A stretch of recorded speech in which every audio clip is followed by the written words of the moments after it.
We will lose the election with Ruto even if we supported him as ODM. I am very clear in my mind. Because the people are clear in their minds on what a government is supposed to do.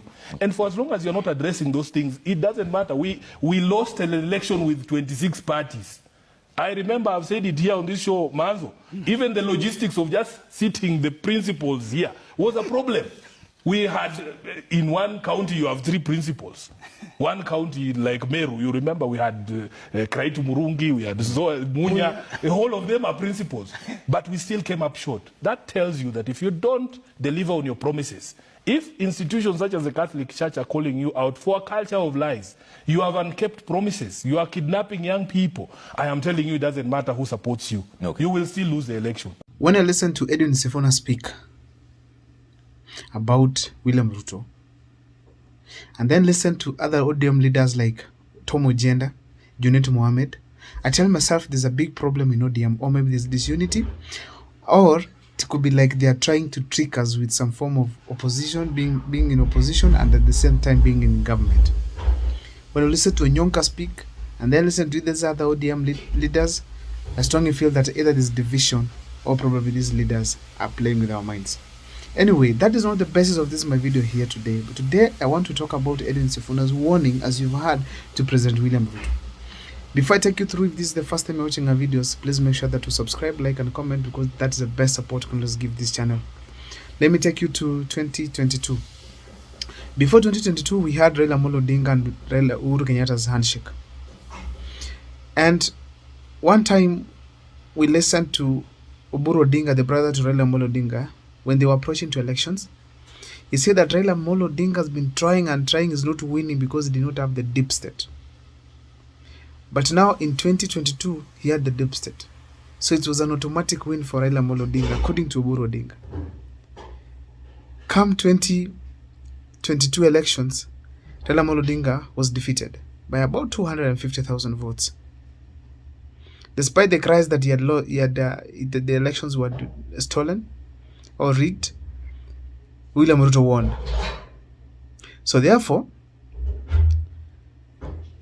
Raila Amolo Odinga lost despite having the deep state that they were talking about. Having Uhuru Kenyatta, the incumbent, the sitting president, and as well having the deep state, which they believe they had. What did the 2022 general elections show? That William Ruto got the popular vote from Kenyans, and that's why he's the president of the Republic of Kenya. William Ruto campaigned for 4 years because he believed that the people are the ones who determine who wins the election. And it seriously campaigned. I remember him doing campaigns almost going to 4 counties in a day, landing here and there. I think that chopper really worked. It overworked actually.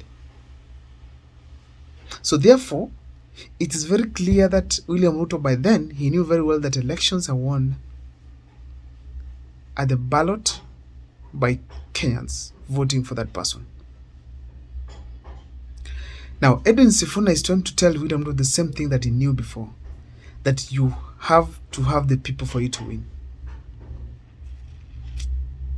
But now he's warning him in the sense that right now William Ruto is not having the favor of the Kenyan people.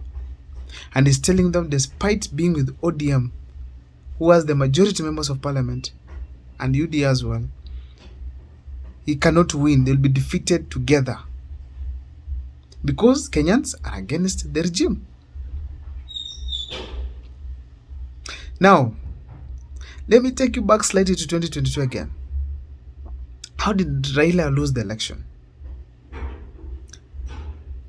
Yet, he had Raila Uhuru Kenyatta on his side. Remember, Raila Amolo Odinga in 2017, he got almost 6-point-something million votes. Almost 6.9. And then Uhuru hit 7+ million. How did Raila fail to click 7 million this time again in 2022? Because the popularity William Ruto that he picked was huge. On what basis? If you were to do the math, Raila Amolo Odinga was supposed to hit 8 million or almost 8 million. Why am I saying so? Before, you could get 6.9 without Mount Kenya.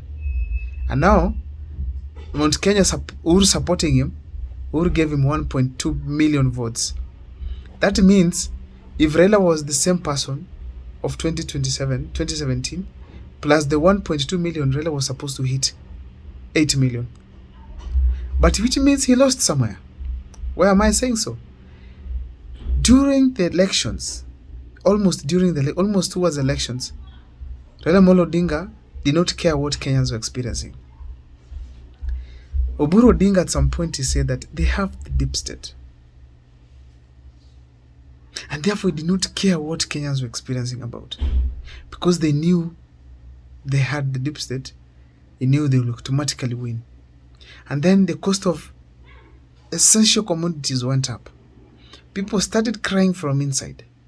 It didn't come out so loudly as they expected, but the fact remains that people cried over the cost of living. And that's how Raila Amolo Odinga lost the popularity. And in his strongholds like Western region and Coast region, even Gusii region, and even some parts of Nyanza, William Ruto made inroads. He took a significant chunk of votes from there. And now Raila's votes reduced. So the battleground was Mount Kenya as such, and where William Ruto beat Raila Amolo Odinga by far. That means very well that William Ruto got the popular vote, simply because Raila Amolo Odinga allowed bad things to happen under Uhuru Kenyatta, including the increase of the cost of unga, which led him to lose the Mount Kenya almost completely, and some parts where he controlled immensely back in 2017 I mean. Therefore, Edwin Sifuna is speaking a language that William Ruto knew at that time. And therefore, talking about it right now, William Ruto must really listen to Edwin Sifuna, that together with ODM they can be taken home. It's 3 years remaining and there can be a recovery plan for William Ruto. We don't deny that. But the fact remains, as it stands now, Edwin Sifuna is right. And therefore, William Ruto must take the warning seriously and start aligning things towards the favor of the people. If it is health, make it work for the people.